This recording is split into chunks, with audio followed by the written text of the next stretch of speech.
പരിശുദ്ധ പരമ ദിവ്യകാരുണ്യത്തിന് എന്നേരവും ആരാധനയും സ്തുതിയും പുകഴ്ചയും ഉണ്ടായിരിക്കട്ടെ. പരിശുദ്ധ പരമ ദിവ്യകാരുണ്യത്തിന് എന്നേരവും ആരാധനയും സ്തുതിയും പുകഴ്ചയും ഉണ്ടായിരിക്കട്ടെ. പരിശുദ്ധ പരമ ദിവ്യകാരുണ്യത്തിന് എന്നേരവും ആരാധനയും സ്തുതിയും പുകഴ്ചയും ഉണ്ടായിരിക്കട്ടെ. കണ്ടതാണ് ആ ധ്യാന കേന്ദ്രത്തിൽ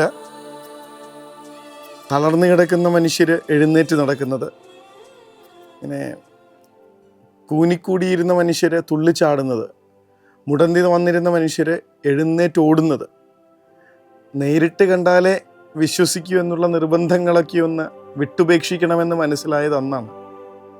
ഈ ലോകത്ത് അമാനുഷികങ്ങളായിട്ടുള്ള പല കാര്യങ്ങളും നടക്കുന്നുണ്ടെന്നേ. നമ്മൾ അതിന് റേറ്റ് ഇടാനും അത് തെറ്റാണെന്ന് കള്ളത്തരമാണെന്ന് പറയാനും നമുക്ക് എന്ത് യോഗ്യതയല്ലേ? വിശ്വാസക്കുറവെന്നൊരൊറ്റ പ്രശ്നം കൊണ്ട് മാത്രമായിരിക്കും അതിലിങ്ങനെ.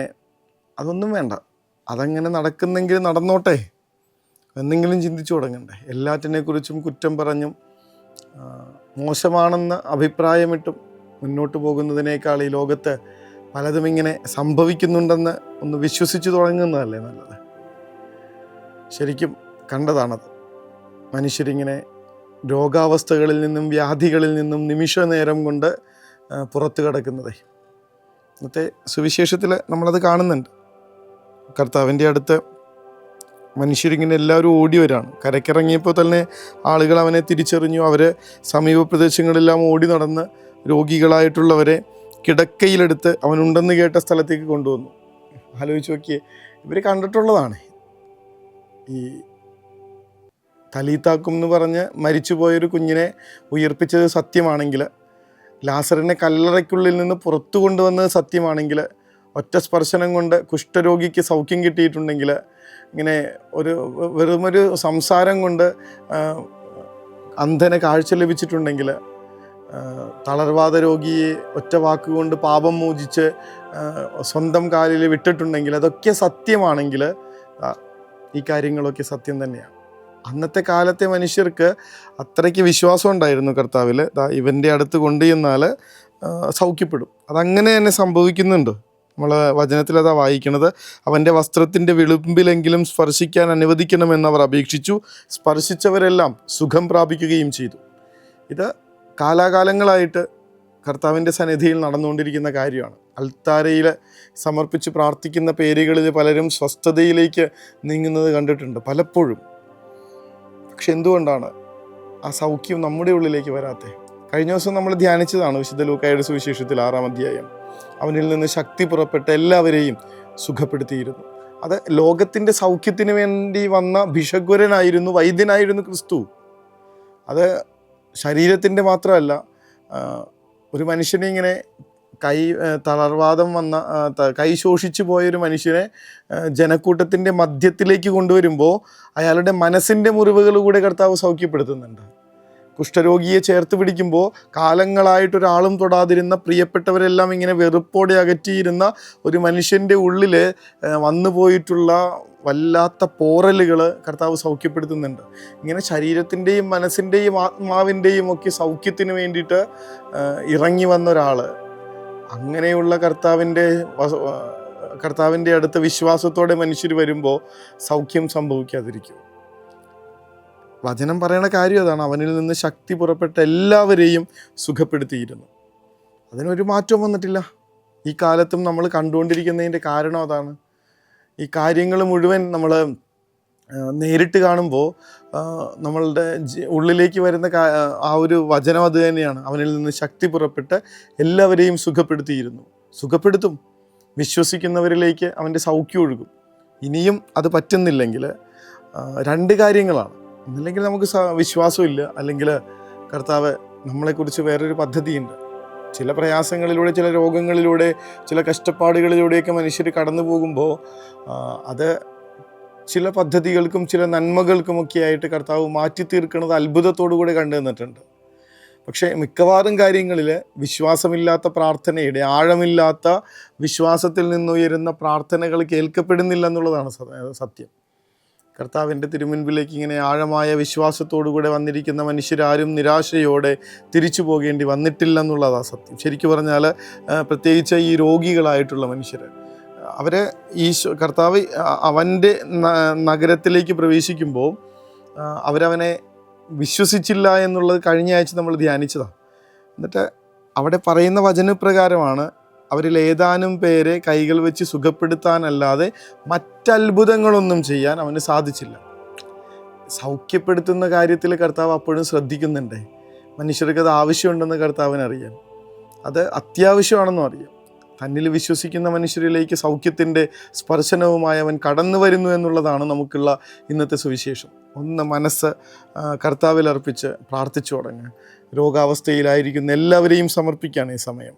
കർത്താവെ സുഖപ്പെടുത്തണമേ എന്ന് പ്രാർത്ഥിക്കും. നിൻ്റെ സ്പർശനം മാത്രം മതിയെന്ന് പറഞ്ഞിടത്ത് കർത്താവ് നീ ഒന്ന് കൽപ്പിച്ചാൽ മാത്രം മതിയെന്ന് പറഞ്ഞ ആ ശതാധിപൻ്റെ വിശ്വാസത്തോടുകൂടെ കർത്താവെ ഞങ്ങളുടെ പ്രിയപ്പെട്ടവരെ അകലങ്ങളിൽ നിന്ന് പോലും അങ്ങയുടെ കരങ്ങളിലേക്ക് ചേർത്ത് വെച്ച് പ്രാർത്ഥിക്കുകയാണ്.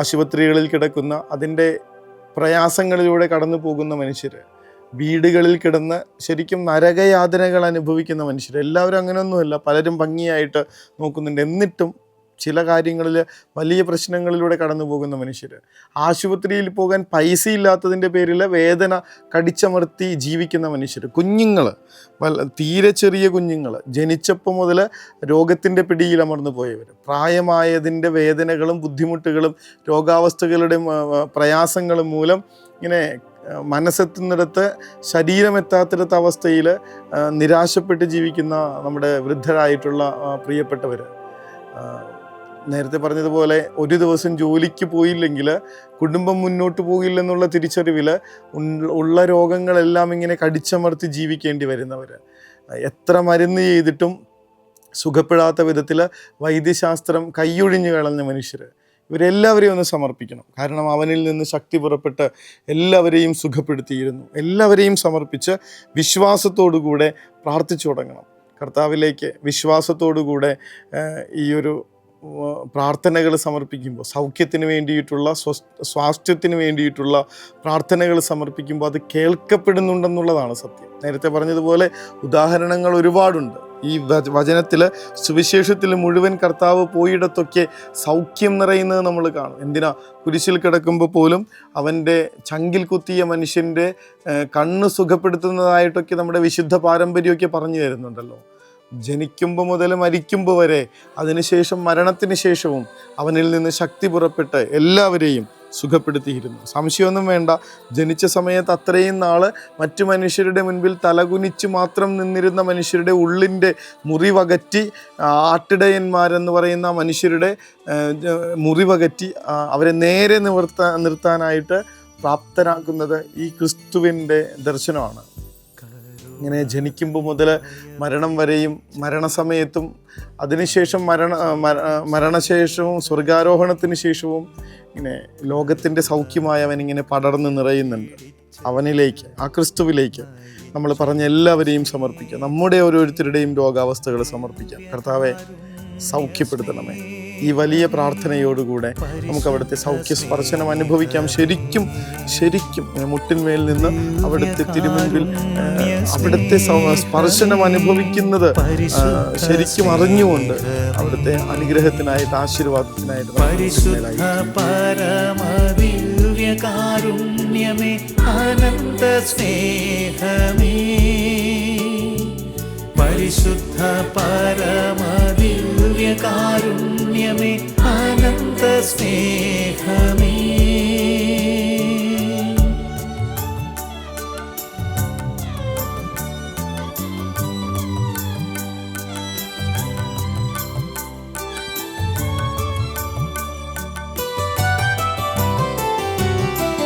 പരിശുദ്ധ പരമ ദിവ്യ കാരുണ്യത്തിന് എന്നേരവും ആരാധനയും സ്തുതിയും പുകഴ്ചയും ഉണ്ടായിരിക്കട്ടെ.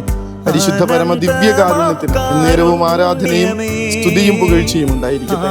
പരിശുദ്ധ പരമ ദിവ്യ കാരുണ്യത്തിന് എന്നേരവും ആരാധനയും സ്തുതിയും പുകഴ്ചയും ഉണ്ടായിരിക്കട്ടെ. വചനത്തിലെ ഏറ്റവും ഇഷ്ടപ്പെട്ട ചോദ്യങ്ങളിലൊന്നതാണ്, നീ സൗഖ്യപ്പെടാൻ ആഗ്രഹിക്കുന്നുണ്ടോ?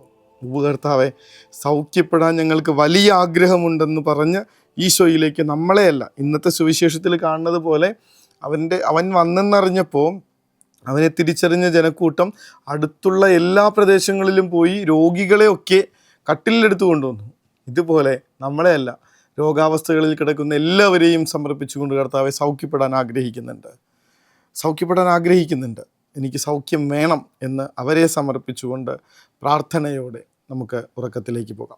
കരുണതൻ കയർ പിടിച്ച് നയിച്ചിടും സ്നേഹമേ, ദിവ്യകാരുണ്യ സ്നേഹമേ, പരിശുദ്ധ സ്നേഹമേ,